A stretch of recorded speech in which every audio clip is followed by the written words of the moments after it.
Muchísimas gracias, buenas tardes. Les damos la más cordial de las bienvenidas a esta entrega especial de Los Ignorantes, a todos los que nos ven a través de nuestras redes sociales y por Facebook Live en Latinoamérica. Queremos darle la bienvenida. Desde San José, Costa Rica, para nosotros es un privilegio contar con todos ustedes como audiencia, y hoy queremos tocar un tema que ya hemos venido pues dándole forma en algunos programas anteriores, y pues hoy tenemos otro experto, otro miembro de esta comunidad de expertos que viene a sacarnos de la ignorancia en este tema. ¿Cómo se sentirían ustedes si sus hijos fuesen tomados por una banda criminal? Si su hijo estuviera por ahí jugando y de repente alguna persona lo secuestrara.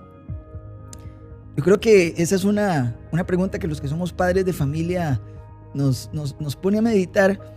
Pero, ¿qué pasa si cambiamos el contexto un poquitito? ¿Cómo se sentirían ustedes si el Estado, el gobierno, es el que les dice: en temas de género, yo voy a secuestrar a sus hijos, y a partir de ahora ustedes no tienen control sobre ellos? Una sentencia de la Corte Suprema de Canadá dictaminó que ese era el camino correcto, y a pesar de que hasta hace pocos años ese tipo de medidas eran completa y totalmente inimaginables, hoy se están volviendo una realidad en esos países. Por lo cual nos preguntamos, ¿está Latinoamérica cerca de poder presenciar ese tipo de legislaciones en nuestro país? Hoy vamos a ahondar en todo el tema de ideología de género, desde su raíz cultural, filosófica, política, histórica, y para eso tenemos un invitado muy, muy especial. Pero antes quiero darle la bienvenida a mis compañeros. Andrés, ¿cómo estás? Hola, muy buenas tardes. Un saludo a todas las personas que nos honran con tenernos en sus pantallas. Un día más tratando de abarcar este tema que es muy extenso, sobre el cual hay muchísimas dudas, hay muchísimos prejuicios, hay muchísima información distorsionada que realmente queremos esclarecer, y que sobre todo queremos que ustedes puedan, lo que siempre tratamos, generar un criterio propio, correcto y apegado a la realidad y la verdad. Robert. Buenas tardes a todos los que nos acompañan desde todos los rincones de América Latina. La verdad es que es un privilegio poder contar nuevamente, primero con la compañía de todas estas personas, y segundo también con la presencia de una persona especializada en un tema tan delicado, un tema que es sumamente polémico. Hay gente que todavía hoy insiste en que la ideología de género es un mito, que eso no existe, que eso es una creación de los grupos neoconservadores para refutar el avance. ¿Por qué es avance? Eso ya de por sí nos demuestra una manipulación del lenguaje muy propia de regímenes totalitarios, y nada novedosa en cuanto al tema de expropiar a los hijos menores de edad de las familias en las que ellos nacen. Ya eso se destilaba, por ejemplo, en la antigua Esparta, la Grecia antigua, la ciudad de Esparta, que era altamente totalitaria, militarizada. Los hijos eran inmediatamente desprendidos del núcleo familiar y pasaban a manos del Estado, donde el Estado los entrenaba en la ideología oficial, que era, por supuesto, una ideología altamente belicosa, y los entrenaba para ser soldados. Ahora, el entrenamiento pareciera tener otras finalidades, pero para hablarnos de esas finalidades y de cómo se da, tenemos a nuestro invitado de esta tarde. Señor Pablo Muñoz Iturrieta es un doctor en filosofía política y con muchísimos estudios realizados, pero más allá de todos los estudios que usted ha realizado, a mí me llama la atención algo en particular. Usted es uno de esos científicos que para saber cómo es que, para poder hablar de cómo es el veneno de la serpiente, usted se deja picar por la serpiente, por decirlo así. Entonces usted un día dice: yo me voy a ir a vivir a Canadá para experimentar a ciencia cierta, de manera práctica y vivencial, todo el desarrollo histórico, político, en fin, cómo se está viviendo en la cueva de los leones todo el tema de la ideología de género en un país que lo promueve sin ningún tipo de pudor. Bienvenido, don Pablo, y esta es su casa. Muchas gracias y para mí realmente es un honor estar aquí con todos ustedes y especialmente también con toda la gente que nos sigue desde toda Latinoamérica. Los Ignorantes es un programa que lo quiero mucho, lo aprecio, han hecho un trabajo enorme y para mí realmente es un honor decir hoy estoy aquí con ustedes. Muchas gracias, bienvenido. Quisiera comenzar sacando algunos elefantes del cuarto. ¿Cómo podemos irnos de una vez al tema Canadá? ¿Cómo es que surge el tema de la ideología de género y cómo Canadá se embandera de manera tan fuerte abrazando esta ideología? ¿Qué sucede históricamente, políticamente, para que podamos entender por qué Canadá es un país ultraliberal en este tema en particular? Bueno, esa es una pregunta importantísima, pero un poquito antes de llegar a Canadá, déjenme decir una reflexión muy corta sobre lo que propuso el marxismo clásico en la persona de Karl Marx. Para Marx, el problema central de nuestras sociedades es que hay una gran desigualdad de clases, hay una lucha, una supuesta lucha de clases, y esa lucha se da por el hecho de la propiedad privada. Entonces, si nosotros queremos eliminar la lucha de clases y queremos lograr una sociedad igualitaria, debemos eliminar la propiedad, que es lo que hace el comunismo, lo que hizo el totalitarismo soviético, lo que se hizo en Cuba, lo que se hizo en Camboya, en la China. ¿Qué pasa? Igual esto es una mentira, nosotros lo sabemos, porque el dictador después es el que se llena de todo el dinero que roban, ¿no? Claro. Pero dejando ese tema de lado, Marx decía que la razón por la cual el ser humano necesita adquirir propiedad privada es porque tiene que mantener una familia. Entonces el problema en realidad, si uno lee bien en clave marxista, lo que él quiere decir no es que haya propiedad privada, eso es una consecuencia, el problema es que hay familia. Y por eso Marx decía hay que abolir la familia. Y él tiró como unas pautas, una pauta doble. Una es liberar a la mujer de su esposo, porque dentro de la familia hay como una lucha de clases, y eso es lo que da el origen luego al feminismo radical, porque el feminismo radical, ¿qué es lo que busca? Liberar a la mujer de la opresión del hombre, liberar a la mujer de su esposo. Es decir, todo el tema del patriarcado y eso que lo inventa prácticamente Engels. Bueno, mire, el tema del patriarcado está muy relacionado con Marx, porque es un invento de un antropólogo de Estados Unidos llamado Morgan Lewis, que él, con los principios de que si nuestras sociedades proceden de la evolución, por lo tanto debemos ir a sociedades que nunca han avanzado para ver cómo éramos nosotros en nuestros orígenes. Entonces él se va a lo que es actualmente Montana, Wyoming en Estados Unidos y se encuentra con tribus indígenas que vivían en situaciones muy precarias, pero por lo que es el clima, por lo que es la situación del momento histórica, el hombre se vivía cazando y la mujer era la que se quedaba en los asentamientos indígenas. Entonces él cuando llega ahí,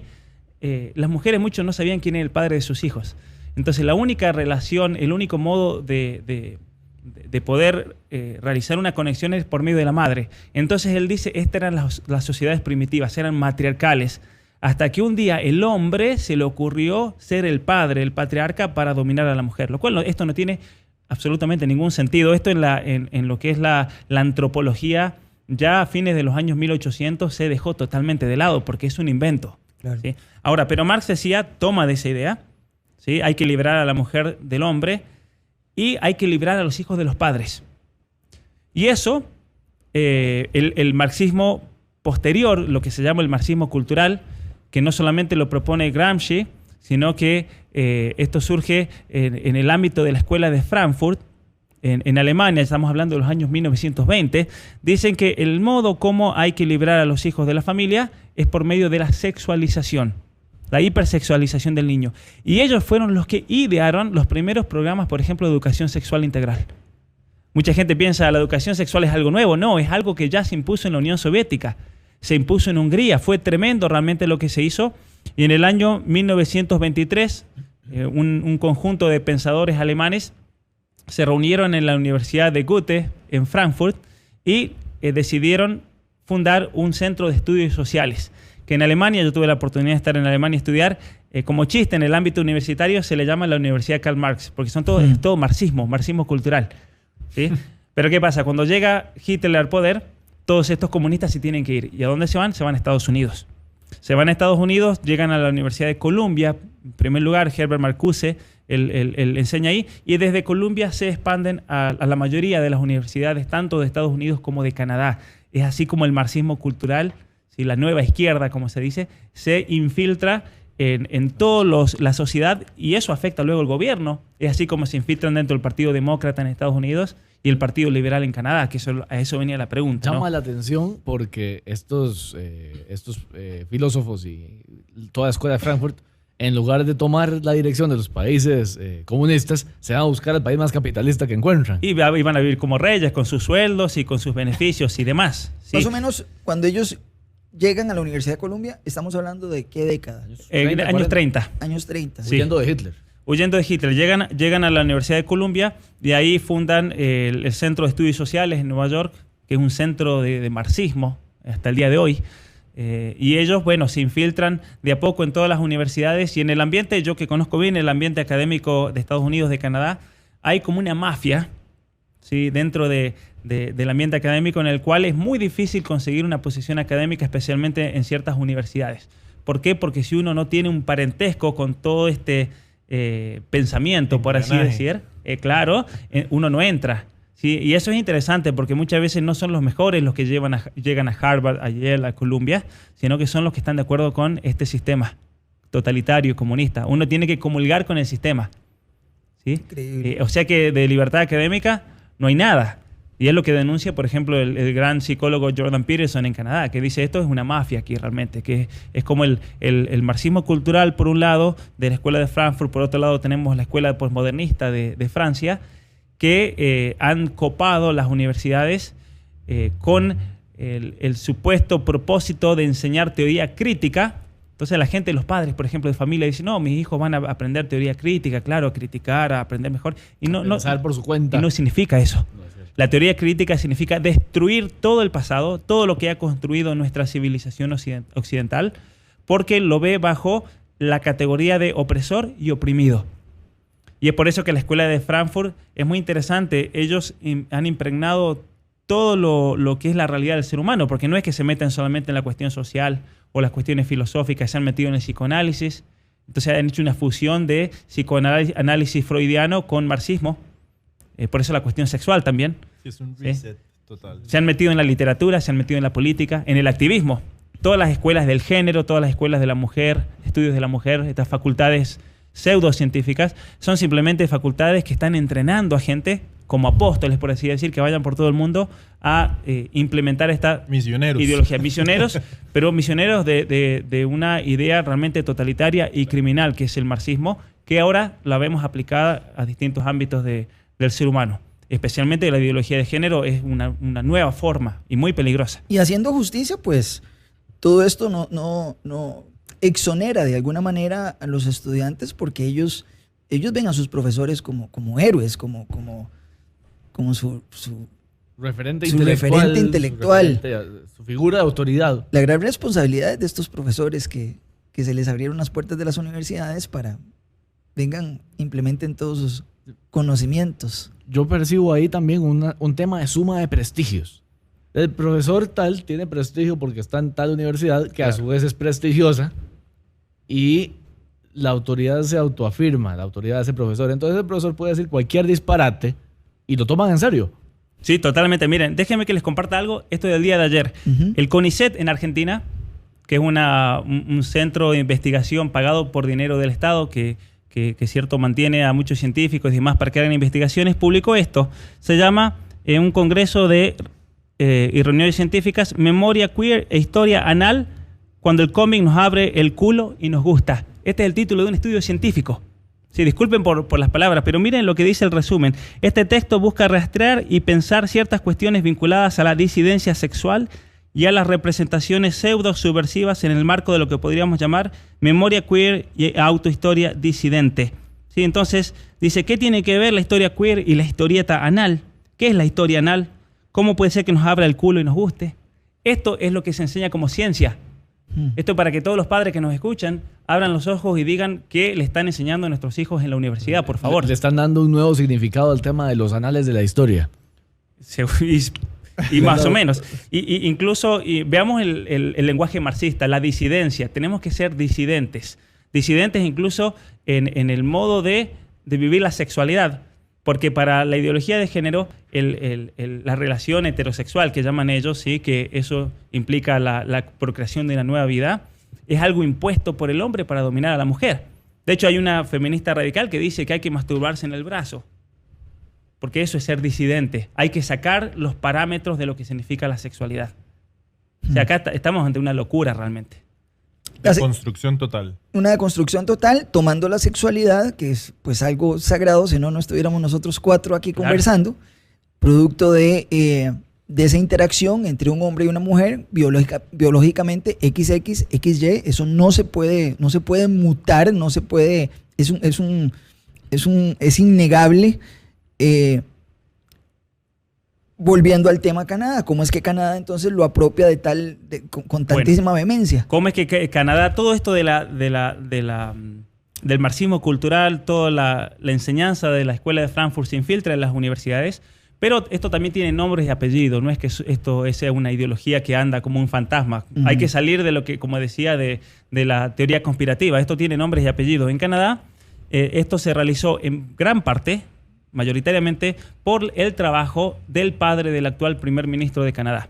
¿Sí? El actual primer ministro de Canadá, que es el que tenemos en pantalla. Justin Trudeau, un hombre que es un desastre políticamente, ideológicamente, pero su padre era peor. Él simplemente está terminando lo que su padre comenzó. Su padre, Jean-Pierre Trudeau, fue primer ministro de Canadá por muchos años, en los fines de los años 60, 70 y 80, y es el que hizo toda una revolución, por así decir, cultural, pero sin sangre. Es lo que se llama la revolución silenciosa en Canadá.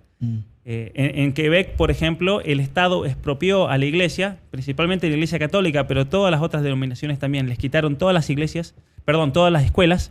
Todas las escuelas estaban bajo la iglesia. Le quitaron todos los hospitales, todas las obras de caridad, todas las instituciones, de un día para otro. Una revolución totalmente marxista que luego se fue aplicando en distintas provincias de Canadá. Él introdujo todo un sistema socialista que ahora nos está hundiendo. ¿Sí? La deuda soberana más grande del mundo que existe, de deuda externa, es la deuda de la provincia de Ontario. ¿Sí? Yo a la gente en Argentina le decía, la deuda de Argentina con el Fondo Monetario Internacional es de 87 millones. La deuda total es mucho más, pero la deuda de mi provincia solo en Ontario es de 387 mil millones de dólares. Wow. ¿Sí? Sí, más de triple. Claro. Sí, es tremendo realmente. O sea que Canadá es un país esclavo, se lo presenta claro como un país donde se vive bien y demás, pero eso es una mentira. Sí, porque es esclavo de los fondos monetarios más grandes del mundo, del Banco Mundial, del Fondo Monetario Internacional. ¿Y qué pasa? Canadá decide implementar toda una política basada en los derechos humanos. Entonces, ¿qué hace? Se deja de lado la Constitución y en el año 1982 se redacta lo que se llama el Acta de Derechos Humanos, que vendría a ser como el nuevo reglamento, la nueva Constitución de Canadá. Estamos hablando de hace 37 años, donde se reconfigura el país y el padre del actual primer ministro, Jean-Pierre Trudeau, decide, y lo dice públicamente, vamos a hacer de Canadá no una nación, sino un país multicultural.